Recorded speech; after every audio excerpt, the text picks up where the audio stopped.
Salem, Massachusetts, in the 1690s, was a village on the edge of a vast wilderness. Life was hard, and the challenges were many. The people were deeply religious, adhering strictly to their Puritan beliefs. They believed in the power of the devil and the constant threat of his influence. They feared attacks from Native American tribes, which added to their sense of vulnerability. Neighbors relied on each other for survival, forming tight-knit bonds within the community. They shared common values and beliefs, which helped them face the harsh realities of their environment. The seasons dictated their work and their days, with each season bringing its own set of tasks and challenges. Families gathered for prayer and meals, finding solace and strength in their faith and each other. Children played in the shadow of the meeting house, their laughter a rare respite from the daily struggle. It was a community built on faith and tradition, where everyone knew their place and role. The winter of 1691 to 1692 was particularly harsh. Food was scarce and tensions were high. People sought explanations for their hardships, turning to their faith and superstitions. The seeds of fear and suspicion began to take root, spreading like wildfire through the village. Little did they know that their small village was about to be consumed by an unimaginable darkness, one that would leave a lasting mark. The events of the coming months would forever stain the soul of Salem, casting a shadow over its history. They would test the very fabric of their community, challenging their beliefs and their unity in ways they could never have imagined. In today's episode, we will look into one of the darkest episodes in the history of New England, the Salem Witch Trials.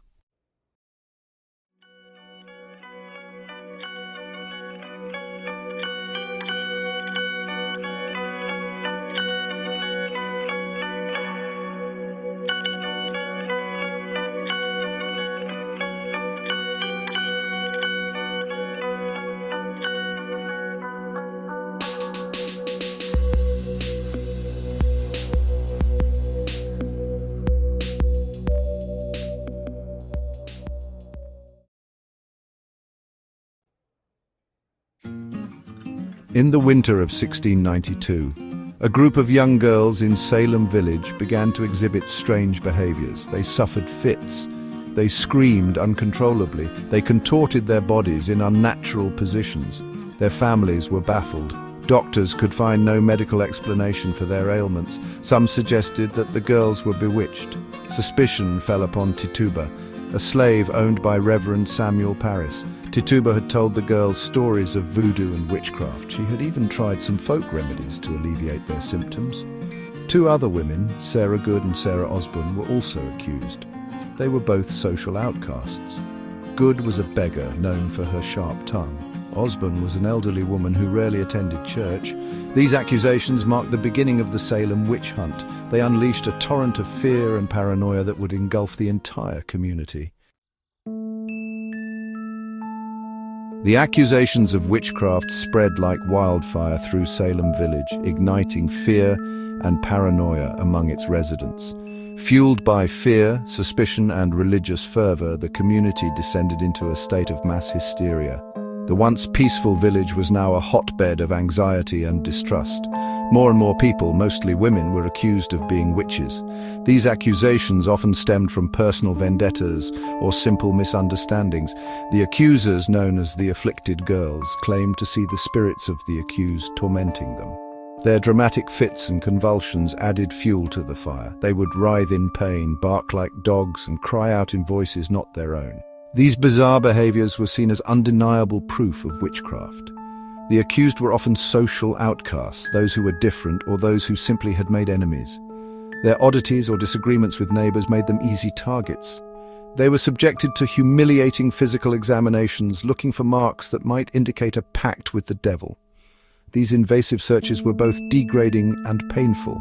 Their testimonies, often coerced or given under duress, were taken as evidence of their guilt.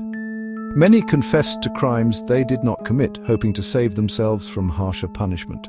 The court, desperate to restore order and appease the public, readily accepted these flimsy accusations. The judicial process was heavily biased and lacked proper evidence. The trials began in the spring of 1692 and continued throughout the summer, leaving a trail of shattered lives and a community torn apart. The legacy of these events would haunt Salem for generations to come. To deal with the growing crisis, a special court of Oyer and Terminer was established in Salem. This court was tasked with trying the accused witches. However, the legal proceedings were far from fair or just. The court operated on spectral evidence, which meant that the accuser's claims of seeing the spirits of the accused were accepted as proof. This type of evidence was highly subjective and impossible to disprove. The accused had little chance to defend themselves. They were often denied legal representation. Their pleas of innocence were ignored. The judges, influenced by the prevailing hysteria and the pressure to find someone to blame, were quick to condemn. Confessions, often obtained through torture or coercion, were seen as the only way to escape the court's wrath. The trials were less about seeking justice and more about reinforcing the community's fear of the devil and those who might consort with him. Bridget Bishop, the first to fall. Bridget Bishop was the first person to stand trial for witchcraft in Salem. She was a woman who defied the social norms of her time. Known for her independent spirit, her colorful attire, and her sharp tongue, Bishop had been accused of witchcraft before, which made her an easy target for the accusers. The evidence against her was flimsy at best. The afflicted girls claimed to see her spectre tormenting them. They accused her of bewitching pigs and causing a man to fall ill. Despite her pleas of innocence, Bishop was found guilty. On June 10, 1692, she became the first person executed for witchcraft in Salem. Her death marked a turning point in the trials, emboldening the accusers and solidifying the court's willingness to condemn. The tide turns doubts and shifting opinions. As the summer of 1692 wore on, doubts began to surface about the validity of the witch trials. Some prominent citizens, including Reverend Increase Mather, began to question the reliance on spectral evidence. They argued that it was impossible to know for sure if the accusers were truly seeing spirits or if they were simply delusional or even faking their afflictions. Furthermore, as the accusations spread to more respected members of the community, people started to realize that the trials had spun out of control. The accusations had become a way to settle personal scores or gain social standing. The fear and paranoia that had gripped Salem began to dissipate as people started to question the motives of the accusers and the legitimacy of the trials. The tide of public opinion was slowly turning. Righting the wrongs, legal recourse, and reparations. By the fall of 1692, the Salem witch trials had come to an abrupt end. The Massachusetts General Court, recognizing the injustices that had occurred, took steps to right the wrongs. In 1697, the court formally annulled the convictions of those accused of witchcraft. They offered apologies to the families of the victims and provided financial compensation for their suffering. While these actions could not bring back the dead or erase the trauma inflicted on the community, they represented a significant step towards acknowledging the mistakes of the past. The Salem witch trials became a cautionary tale about the dangers of mass hysteria, religious extremism, and the abuse of power. They served as a stark reminder of the importance of due process, critical thinking, and protecting the innocent. Preserving the past. The Peabody Essex Museum. Today, the Peabody Essex Museum in Salem, Massachusetts, houses a significant collection of artifacts related to the Salem witch trials. This museum is not just a repository of objects, but a gateway to understanding a pivotal moment in American history. These artifacts include original court documents, which provide a first-hand glimpse into the legal proceedings of the time, personal belongings of the accused, offering a poignant connection to the individuals who were caught up in the hysteria, and objects associated with the era's beliefs about witchcraft, which help us understand the cultural context of the time. Through its exhibits and educational programs, the Peabody Essex Museum aims to educate the public about the Salem witch trials and their enduring legacy. The museum offers guided tours, interactive displays, and detailed narratives that bring history to life.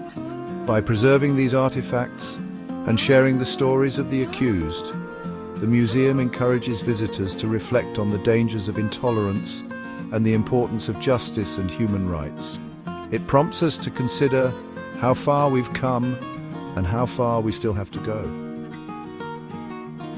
This concludes today's episode of the Paranormal Report. If you enjoyed today's episode, please give us a thumbs up and consider subscribing to our channel. It is due to your continued viewership and support that we are able to bring you interesting and informative videos like this. The team here at the Paranormal Report really appreciates your support.